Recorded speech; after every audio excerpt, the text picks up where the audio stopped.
Welcome to Seek Reality with Roberta Grimes. Joyous conversations about what the afterlife evidence and modern science combine to tell us is true about our one reality. You have nothing to fear. You are eternal and you are perfectly loved. Knowing the truth changes everything. Now, here's Roberta. Welcome to Seek Reality. I'm Roberta Grimes, and I'm delighted that you could be with us today. As I think you know, at this point, there was a heyday of communication from people who are not now in bodies, and it began about the middle of the 19th century. It gathered steam, and then it achieved a flowering early in the 20th century. Some communications were channeled messages from the representatives of collectives being thousands of very advanced beings not in bodies. Imperator was one of those communicators. But most of these preserved communications were received through physical mediums, primarily deep trance mediums, and they were just people who had recently died, and they were chatting with their still living loved ones. This was usual back then. It's a tragedy of modern life that physical mediumship died out almost altogether in the first half of the 20th century. A strain of it continued to flourish in England, and today there are a few very good, excellent physical mediums still working primarily in England, but it pretty much died out worldwide by the 40s, including in the United States. And the reason for this seems to be simple. Developing a very good physical medium requires decades of patiently sitting in circles in the dark, week after week and year after year, ideally always with the same group of people, and accepting very tiny developments as the triumphs that in fact they are. And of course, in the modern world, when you have TV and all these other distractions, it's hard to get people to commit to that kind of dedication. One of the beautiful things that our precious friend, Dr. R. Craig Hogan, has been doing for us is that for the past decade now, or even more than a decade, I've lost track, he's been maintaining a physical mediumship development circle in his own home, and with great success. He tells me there are at least 3 members of his circle who are developing very real mediumship gifts, and one in particular is becoming a genuine, old-fashioned physical medium. Wow. Our guest today, for the second time, is that wonderful young developing physical medium. Rob Blackburn is a junior high school teacher by day, while by night he's working to develop in himself gifts that will one day help to bring the truth of human survival to all the world. Welcome, Rob. I'm so glad you're with us today. Oh, I'm so happy to be here, and very well said. This introduction, very well said. I think it covered quite a bit. Well, I try. I mean, most people don't have any idea about what's going on, and part of what our job is here at Seek Reality is to give people the information that they need to better understand what an exciting and important time this really is. Absolutely. But you do astound me, I have to say, because you are so dedicated. Tell us about the circle. How long has it been going on? Since about 2009, the circle has existed. So I'm right. And 10 years. Yeah. Wow. Yeah, it's been quite a while. It's gone through several different iterations, different incarnations, and I think I'm the only sitter that is still sitting. Since the inception of the circle. It began as an experiment. It continues as an experiment. That's one of the things the team tells us, that all circles, for the most part, are experimental. And they are developing every single sitter that's a part of the circle, and that's, I think, inherent to the nature of development circles. So, how did you get started in this? Tell us a little about your background. Well, my father passed away, like so many people. It began with a tragedy. My father passed away in 2004. And I immediately wanted to, and though I have my entire life been interested in the bigger questions and fascinated with things like afterlife studies, I didn't formalize it at all. And so I began, when he passed, to experiment with EVP and with success. And the EVP experiments that I did for years, I was basically working by myself and connecting with, people on the internet here and there, but mostly they were my own experiments. And I was able to communicate with a certain team of people on the other side that were sort of guiding me through some very early understanding of what's going on. I the whole thing with the premise that I know nothing.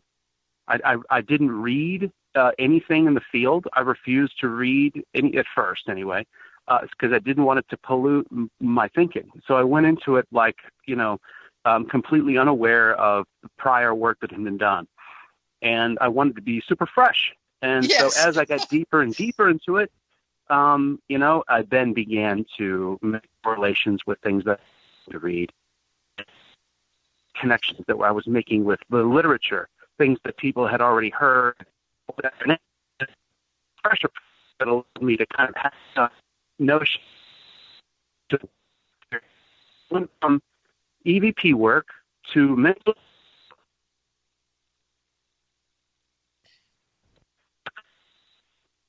Well, so Rob, how did you meet Craig? Well, so the as I experienced the clairaudience, it went from being just sort of a kind of an thing with using the, it became very much apparent that it was an internal thing, and that some of this communication. So I sought out help. I first contacted the local spiritualist. Through those members of the spiritualist church, I heard of Dr. Craig Hogan, and he was he had befriended the church probably several years before, and because he had people, he would speak there. I think he still continues to give lectures there. So when I went there, I heard about he was starting up an experimental physical circle. And I said, well, yeah, I'd love to participate in something like that. That would be great, So he was asking anybody who would be interested in participating to participate. In fact, the first circle that we had something in the order of 30 sitters. So that's huge, right? That's huge too big, really. But it really is, yeah. But it quickly dwindled down. Though? You were young, though, right? You must have been very young. Yeah, and he didn't want to exclude anybody, so he wanted to leave it as open as possible to anybody coming in and emerging as a physical medium or whatever. And so he then put, after the first couple meetings, he then put constraints on what we could do, or they put lighted tape on the table. Everyone put their hands on the table. So, and then as soon as he did that, a lot of the activity died down. So, it seemed as if that it's possible that not everything was on the up and up initially, right? Oh, yeah. So we weeded out people that maybe were either inadvertently doing something that they shouldn't do, and then the circle dwindled down to about 8 people, and then it continued to be about that size with people dropping in and out, until it got to the point where the circle only had about 2 or 3 people in it. But I persisted. I continued to sit, even though that we only had 2 or 3 people. I'd meet every Sunday or Saturday or whatever day that we had it. We did change it up a couple times. But it was only in the last few years where we've had a consistent group of sitters that are as dedicated as I was sitting. And when that happened, the circle really took off. And you have there. He tells me there are 2 women who are also developing as gifted mediums. Tell us a little about them. Sure. So Anne, who she's had indications of the possibility of deep trance mediumship. They've been working with coding her vocal cords. I mean, a lot of this is speculation on our part based on the phenomena that we witness, Oh, yeah. And so we haven't, the team is not going to be forward and saying, okay, this is exactly what we're going to do with these people. How they don't do that sort of thing. Yeah, they're playing, they're experimenting. Yeah. Okay, well, so now let's talk about those experimenters, and then we'll go back to talking about the 2 women, because people are thinking, who's coding what? Right. People not in bodies who are the people that are the real experimenters. They're the people really running this show, right? Tell us about them. Yes. Well, the team was revealed to us. The circle will sit and be dedicated, and a team will emerge, right? A team will emerge from that dedication, which seems to happen pretty consistently with circles. So our team emerged. They're called the Masters of Light. and that is who they told us they were. And wow. yeah, Masters of Light. Like, they it's funny, the names, right?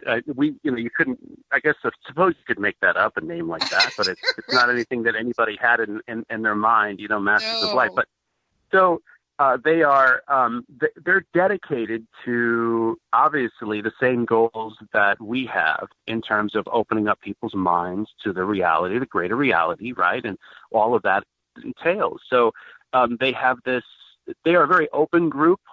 We have people that you would recognize on the team that come through and say hello. There is definitely a group that is interested in protecting, or some of them that are interested in protecting me in the cabinet. So team members have their different jobs, and we don't presume to know all of them or the jobs that they have, but they seem to have jobs that they perform. And their jobs then are for sort of to tinker around with us. So their overall goal, tinker. I would say tinker, yeah, because their overall goal is they've mentioned to us is transformation of the sitters, of the people that are willing to be worked with, into mediums for their work. So instruments for their work. And I think this is true of all circles. I mean, how often have we heard in the literature, of the chemist, right? The people that are transforming the sitters. So we have that. We have that here, except they're very open about it. They've mentioned how they're going to change us or are changing us on a molecular level. In fact, that's their work. Let's come back to that, but we're running ahead of people, and they're saying what? So let's be careful that people understand what we're talking about. Okay. There are beings not now in bodies.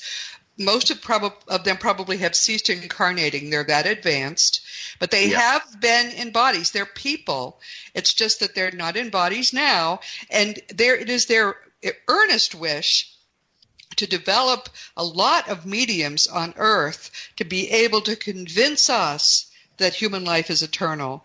And wonderful people like our friend Rob have basically said, okay, you can use my body, use my mind, and over all the time it takes we'll sit weekly, develop me as a medium, and I will do this work with you.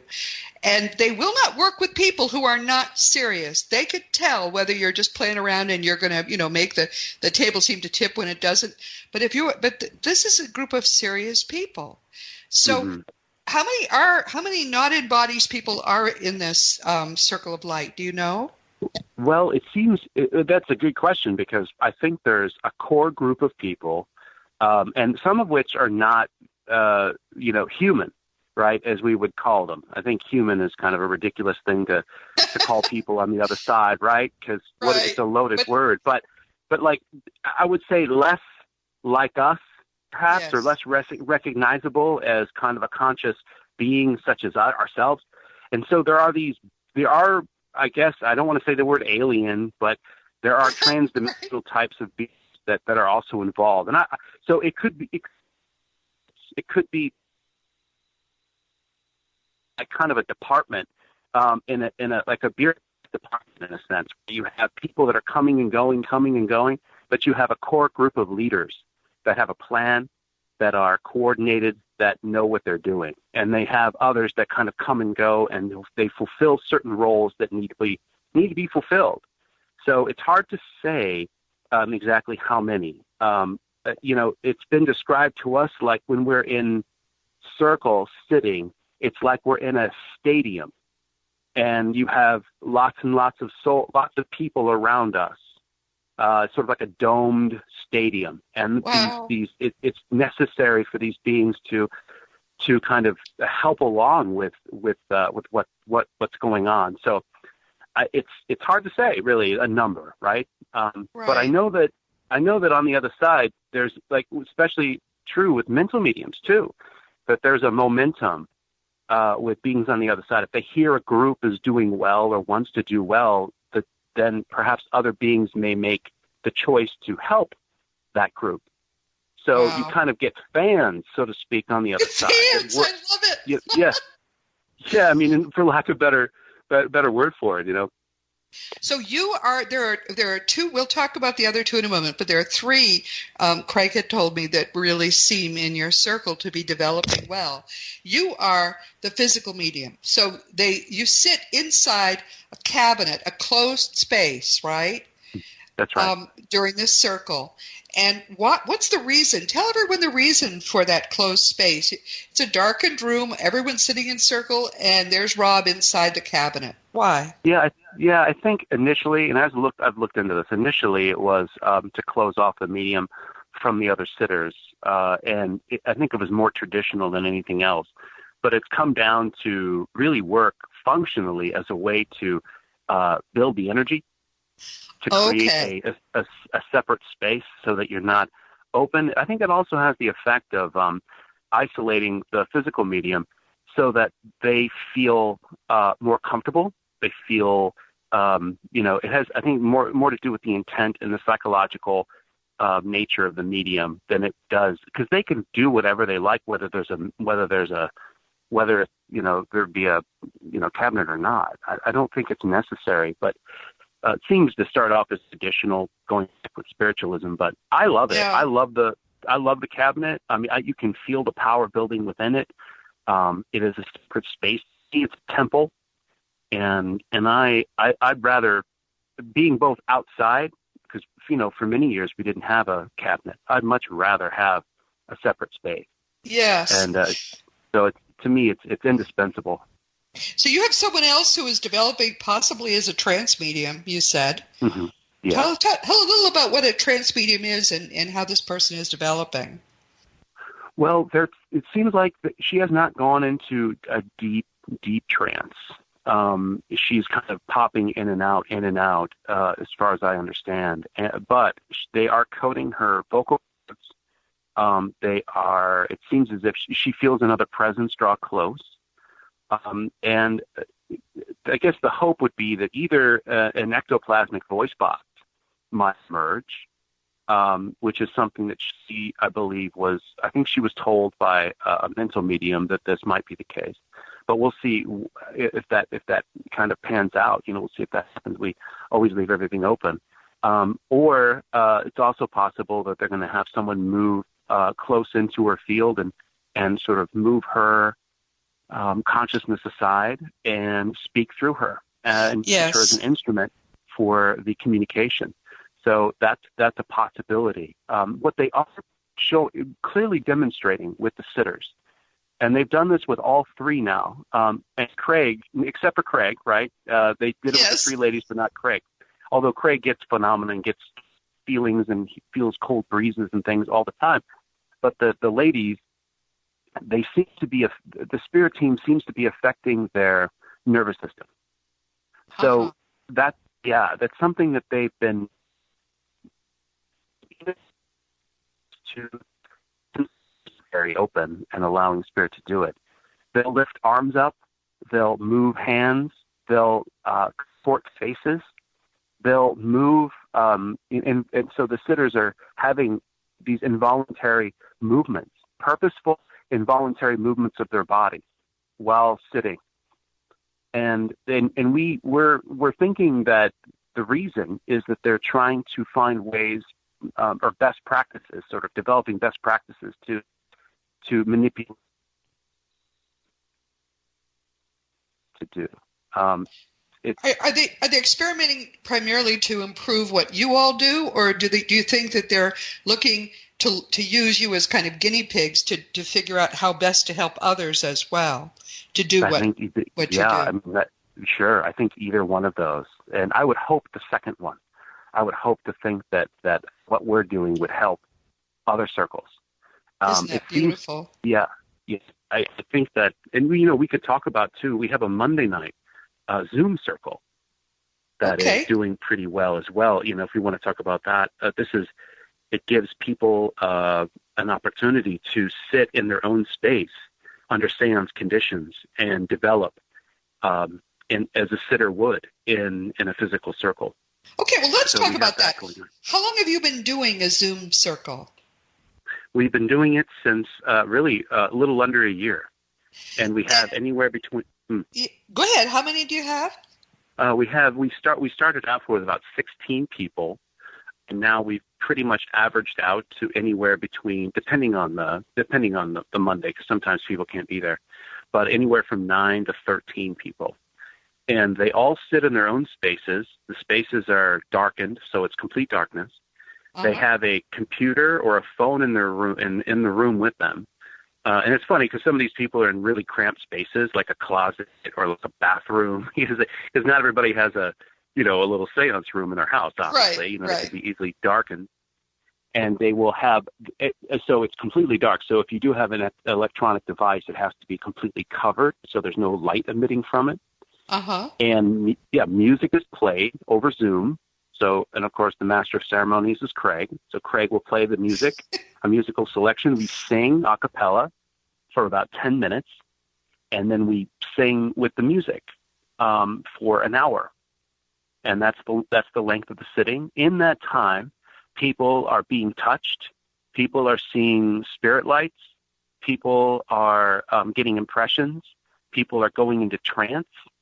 And and we've only been doing this for a short period of time. That's amazing. It's really, it's really amazing, and it's allowing people to have that physical circle commitment and sitting without having to travel far or not participating in something like that because they don't know anybody that'll do it. Now, you and Craig, are the women involved in this as well? The women from the longer sitting circle, or is it just you and Craig? Just you and Craig are doing this twice a week, and once is on Zoom, which would suggest that the reason why you're getting such good phenomena right away is that you and Craig are bringing that elevated energy into that Zoom circle. I just think it's wonderful. It works over Zoom, don't you? Yeah, it was really an experimental idea. It's showing that they are more than willing to go an experimental route like that, and that space and time really has no bearing on the work. Yes. I think that's very important. And we find that's true consistently in all the things we do with spirit. Where they are, there is no space or time. And so it doesn't really matter how far apart we are. Explain, please, to people why the darkness? Why do these circles need to sit in darkness? That's a big, well, I guess they don't, I suppose they don't. There's circles and physical mediums that were never in the dark, that use a red light or even use natural light. I think, again, it comes from tradition.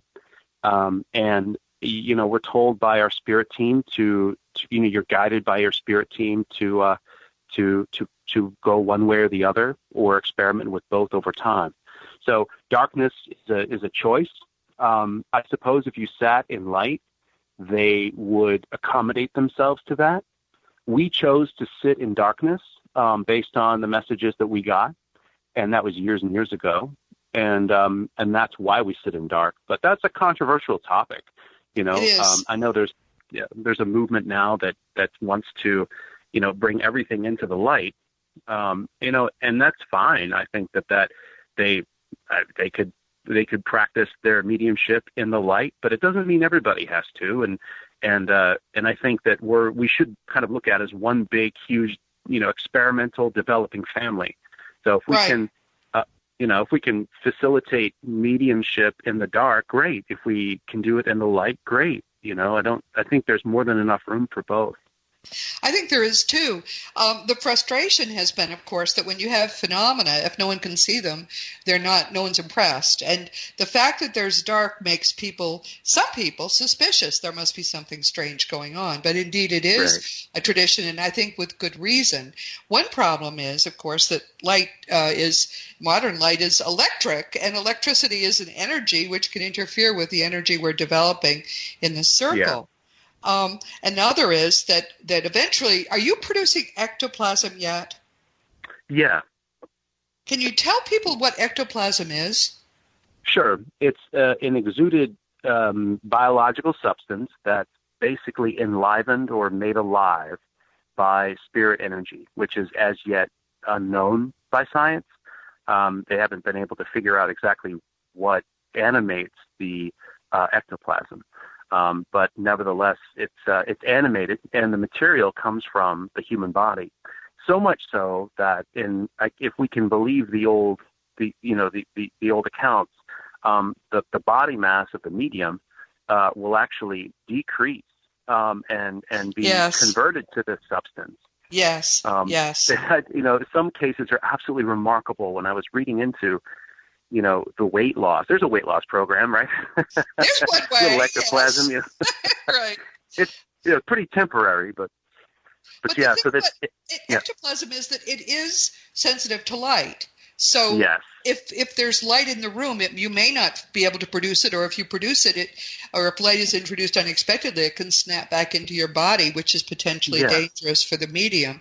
It's these physical mediums, which is what Rob is becoming, whose bodies begin to produce ectoplasm, and I think you're obviously pretty far advanced if you're doing that. And earlier you mentioned what an ectoplasm voice box. This is one way that trance mediums do produce a way for people to speak. This ectoplasm voice box appears. The being then modifies the voice box. We don't know how they know how to make it sound like them, but they do. They've modified the voice box to sound like them when they were alive, and they've got to do it from a memory about how their own voice sounded. The whole thing is so extraordinary, but it does happen. It does work. I think in the beginning, actually, Craig wanted to do it in the dark because he wanted to give you all every possible chance of success. And I know he's very proud of you. Oh, my goodness, his buttons are bursting. Rob, he is so proud of you and of your sort of sisters in spirit there who are developing as you are. Very wonderful. Well, he's amazing. He's an amazing man. And, we love him. Yeah. He's going to be with us next week. And this will be his 26th time with us next week. Oh, wow. We just, we love him here. So have you become friendly with these beings not in body? What kind of relationship do you have with them? Well, the spirit team often communicates with the sitters. They don't say much to me. So my relationship with them is, except for any sort of growth that I have as a medium. I've spoken to some of them clairaudiently. Outside of the circle. They've spoken with us during circle time, of course, but relationship is one of protection. That's one of the major things that they're concerned about with me, is to protect me and to help facilitate the work. They're very tight-lipped. They don't want to, and they must know me pretty well, because you give me a tiny little bit of information and my mind goes, in 100 different directions. What about this? What about that? What about this? Yeah, right. Yeah. So they don't say much. Right. Yes. Right. Yeah. And exactly. I think that's probably extremely wise of them not to tell me much. Right. But they also want to limit themselves too, because they don't want to give prognostications. They're not interested in prophecy. They're not interested in a timetable they're going to give us. They'll give us vague timetables, if anything. They're like, we'll give us, this, something big is going to happen. We're looking forward to some progress this coming winter, that kind of thing, Yes. And then that happens, so they're very, but I see them as a family. I see them as they're friends, they're family. We're part of the same effort. We're like a group. Yes. It's like working at NASA or something, in a sense where you are, we have a united effort.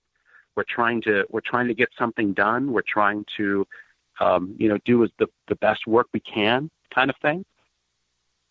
So, is it the same group who are working with the Zoom group, a Zoom circle, or is it a different group? Yeah. So we have indications that it is the same group. We have a member, Margaret. She used to come into the circle all the time. She used to hang out with me in the cabinet. She did some protection work in the cabinet. It's interesting that is mentioned again and again, right? The protection in the cabinet, which it makes me raise an eyebrow about that. I don't know exactly why they'd need to mention that so much, but anyway, Margaret has shown up independently in amongst one of the other sitters in the Zoom group, and the way that circles work, it seems, is that they will draft family members into the circle work. So whoever is sitting in a circle, their family members are often the ones that kind of will pop in and give comfort to the sitters. So we see circles expand into drafting in some new people for their efforts to make it more comfortable for the sitters. But I believe personally that it is the same spirit team or a division of the spirit team. And I guess I think these teams go beyond us. I think a lot of these teams are interconnected with much larger, organizations and groups. There are collectives that are huge that support this work. But when you say people get drafted in, you mean somebody who was in your circle, that person's great aunt Mildred would suddenly start showing up and being part of this work. Is that what you mean? Dead people? Mm-hmm. Yeah. Isn't it funny? This is so much fun. The work we have to do is so much fun. There should be a law against it. It's amazing how much fun this is. Really, it is so much fun. I love this. And where's it going for you? Where do you feel that this is going? Because obviously you're developing as a medium. Are you? Is your interest flagging at all, or are you more excited? No. I am more excited every time. It presents, there's a physical toll that it takes. The day after sitting, I can be wiped out. I can be irritable. I won't sleep very well that night. There's a physical toll that's taking place. But it's very minimal. It's very minimal. I would hope that they continue to develop the ectoplasm to the point where we can get materializations.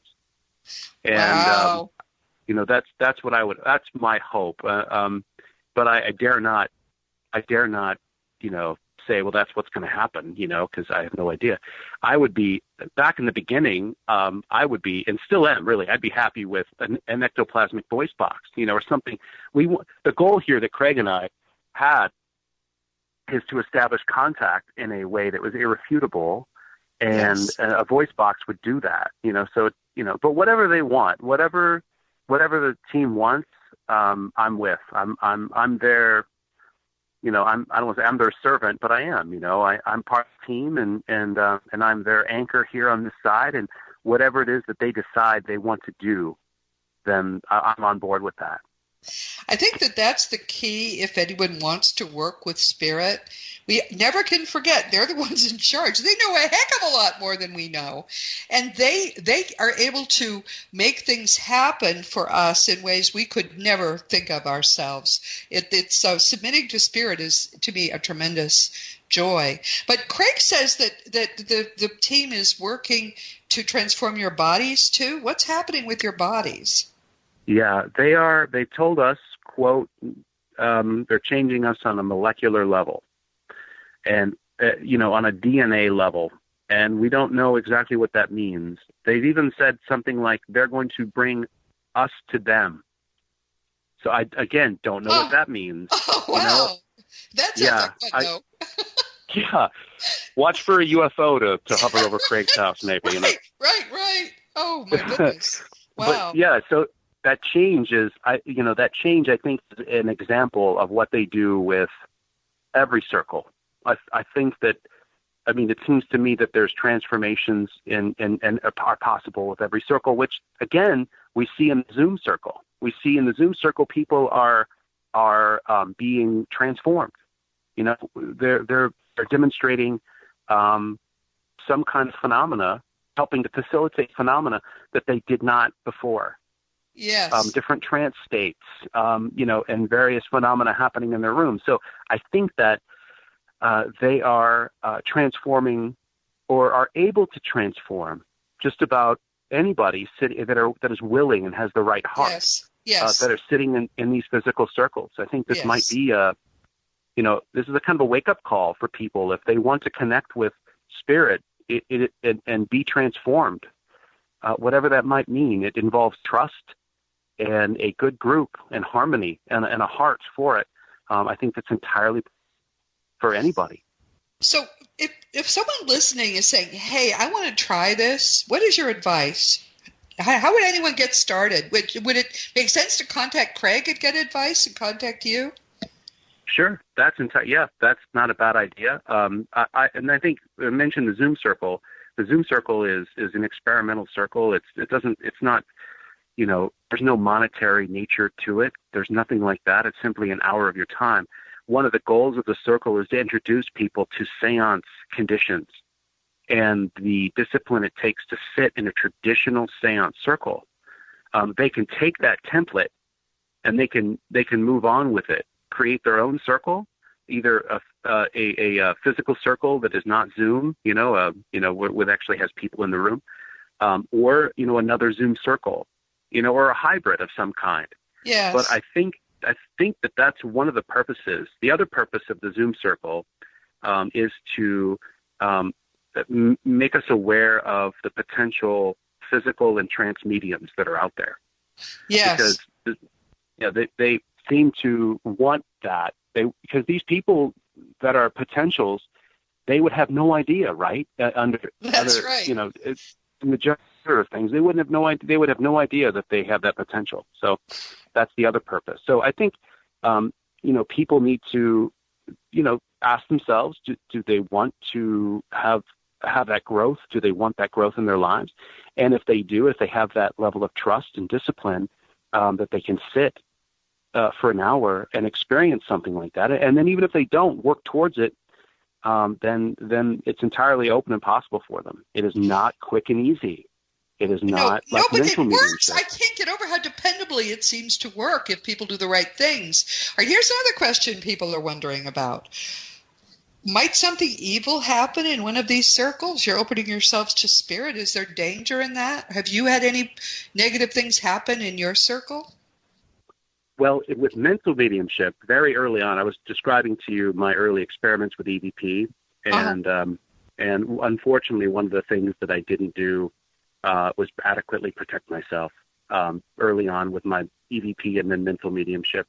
I came across a very bad entity and a group of entities that gave me a lot of trouble. But I overcame that. But that had nothing to do with the physical circle. So the physical circle, it has been really negative free. It has been locked down for over the 10 years that we've had the circle. We've never once had any kind of, and I'm pretty good about sensing, a negative entity, a negative force. I mean, I have that ability to kind of have that discernment. But we've never had any issue. But that isn't to say that there aren't attempts at some kind of intrusion. I think there are, because we're here on the earth plane. But the team, trusting in the team, there's never been an issue. So I'm not going to say that there isn't a danger. There's a danger in anything. I mean, you go in the ocean, you scuba dive. Yeah, you could be, there might be a shark or a, barracuda. Yes. You go, you know what I mean? You can bump your head at the swimming pool. When you're working out, you can strain a muscle. There are always possibilities. But in my experience, in 10 plus years, we have never had a negative attack or entity come into the seance circle and give us any trouble. It's never happened. Craig has told me that too, and we speculate that it's because you have this very strong protection. You're very valuable to a great many beings, not now in bodies, and they will therefore protect you. I would recommend anyone who is interested should simply contact Dr. Hogan. What's the best way to reach him? You could go to the AREI website, which is the I don't have that URL right off the top of my head, but could you put it in the show notes? I will certainly do that. Is it Afterlife Institute, something like that? Yeah, Afterlife Institute. Institute.org, I know, is one of his websites. He has several of them. But if you just Google Dr. R. Craig Hogan, I'm sure you can find him, and we will put it in the notes. But he's amazingly generous and eager to help people. And if you're interested, if you feel the call, I mean, you may be being something that one of your guides is suggesting to you. If you're interested, there's no reason not to explore this. It is safe, especially if you're doing it with people who are of good heart, because they're under very powerful protection. I wouldn't worry about it at all. Not at all surprised you've had no trouble. But which is not to say, to me, for some reason, mental mediums, and especially people doing electronic experimentation, tend to get the nasties much more easily. They're not adequately protecting themselves, I guess, as you point out. But this kind of thing is very sophisticated work. And what amazes me is how reliably it works, how eager people not in bodies are to work with you, to make these things happen for you. I'm very excited about this. I can't wait to watch the next stage happen. What thoughts do you want to have people have about what it is you're doing and how exciting it is? Well, a couple things. That it's entirely within their capability of developing themselves. That they can, in terms of creating a circle and opening themselves up to working with spirit. That is entirely within the ability of anybody listening to this. You know, especially since we have the Zoom circles. There, you know, if you have a darkened space and have a laptop, you could participate in this. And it is an opportunity to establish circles and to work with spirit in a way that we just don't get with mental mediumship. And that's, I think, that's very exciting. I think that's very exciting to me, that physical circles are no longer going to be just, you know, a room and people in that room, and you have to have that space. You can do it, you know, in your own home, and yes. you would be connected. So that's one thing, and that's exciting. And the other thing, yeah, I mean, that's relatively new, right? So the advent of that technology. The other thing I think is that people can be transformed physically, emotionally, psychologically, as being in a positive way, being part of a physical circle, or as yes. maybe we should start calling them experimental circles. You know? Yes. Because they can be. They, you know, there's you know, sky's the limit with what spirit can do. So I like to think of it as really one of the things that's so very human about these circles is that this is very much what I think human beings have been doing for many thousands of years. Yes. I don't see this as necessarily new, but communing with spirit in a loving, trusting way, very different than someone going into a church or a temple, you know, or another sort of formal type of worship. There's no worship going on here. No. It is entirely communion, trust, love, harmony with humans and the people on the other side, the beings on the other side, and being willing to open up to them and experience what they want to kind of give us, but also have an accumulative, transformative experience. Yes, beautifully, you know, to help others. Said. Yes. Yeah, the thing to understand about these people who are so eager to work with Rob and Craig and you, if you're interested, is that they are trying to help humankind understand that human life is eternal. This is their ongoing effort, and they are pulling out all the stops to do it. It's very hard to make clear communication happen between where they are and where we are, even though it's right in the same place. It's like imagine your Channel 5 newsman trying to talk to your Channel 7 newsman on air without cell phones. They can't do it. That's the same problem these people are having, but they are breaking through. There is going to come a January, and it won't be very far from now, I don't think, just a few years' time, a January where nobody knows, almost nobody knows, that human life is eternal. And then suddenly, between then and that December, everybody is going to know. The breakthrough will happen. It'll be impossible to ignore or to deny, and everybody is going to want to be part of that glorious truth. And what Rob is doing, what Craig is doing, what these people who are giving so selflessly of their time to Spirit are doing, is helping to hasten that day when we all will know that our lives are eternal. So I'm so grateful to you, Rob. I think you're just wonderful. Bless you, sir. Well, you are wonderful. Craig is wonderful. I haven't met anybody that, in this field, yes, everybody's so great. Everybody, it's like there's a necessity of being at a certain level of loving human beings, to do this work well. So. Well, consider yourself hugged, dear, and we'll have you back again before long to tell us how it's developing, as they say. Sure thing. Yeah, it'd be my pleasure. But meanwhile, it's time for us to begin to wind down. This has been Seek Reality with Roberta Grimes, and I'm really glad you could be with us today. Please never forget that you are a powerful, eternal being. You never began, and you never will end. And when you really get what that means, everything is going to be better in your life forevermore. Next week, as I said earlier, our guest for the 26th time in 6 years is going to be my wonderful friend and the leading living expert on the greater reality, Dr. R. Craig Hogan, Rob's friend too.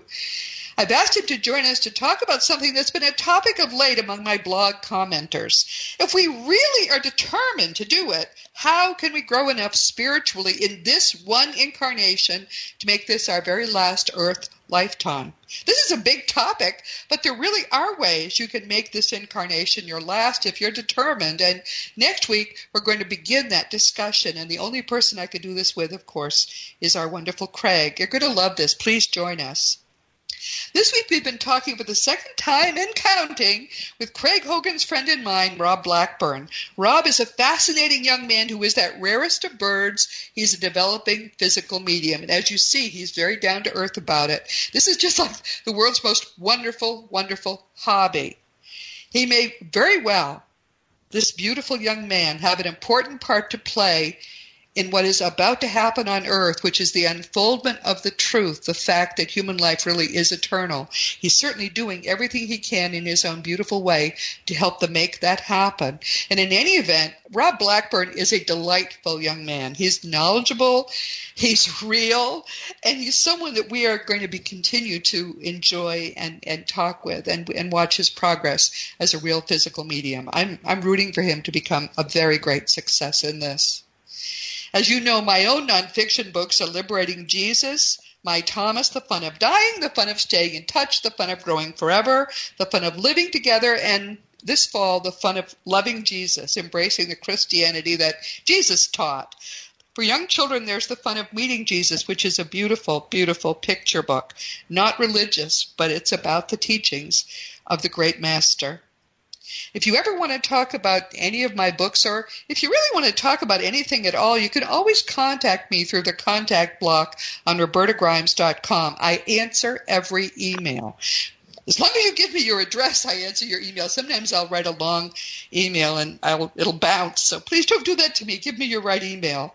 Past episodes of Seek Reality are available on webtalkradio.net, on realrevolutionradio.com, iTunes, iHeartRadio, and a bunch of other places, including those stations in the wonderful Dream Vision 7 radio family. And many people are telling me now they just got the free app in the Apple iTunes store and they get it automatically every week. If you ever wonder where I am, because I move around some, I get bored. If you ever wonder where I am, just go to the Seek Reality tab and you'll find out where we're recording at the time. If you enjoy these weekly conversations, you might also want to check out my blog. We're having more and more fun with my blog, actually, and more people are commenting there, and I think we're helping each other to grow. I use those weekly blog posts as a way to work through some of the issues we talk about on Seek Reality, and because there's more space there, we can sort of go deeper. And frankly, the people who come and are part of that family have so much to add that if you ever read my blog, be sure you read the comments, because some of those commenters are truly beautiful people. As you know, my rule in your life is to help you get to the truth in a few years' time, the truth that's taken me 50 years 50 years to figure out. Never take my word for anything. All I am is a seeker like you, except that I've spent a lot more time at it and I can point you toward the truth. You can achieve my level of understanding in a year or two if you really put your mind to it. And there is no joy greater than the perfect understanding that you are all love, you are eternal, you are God's best beloved child. There's no joy greater than the understanding that will come to you when you finally realize what is truly, truly going on. And meanwhile, this has been Seek Reality with Roberta Grimes. Please enjoy, please make the most of this coming week in our one reality, knowing that you in particular are a powerful, eternal being, and you, most of all, are infinitely loved. You've been listening to Seek Reality with Roberta Grimes. Roberta blogs and answers questions at robertagrimes.com. Join us every week as we explore what the afterlife evidence and modern science combine to tell us is true about the one reality we all share. Knowing the truth changes everything.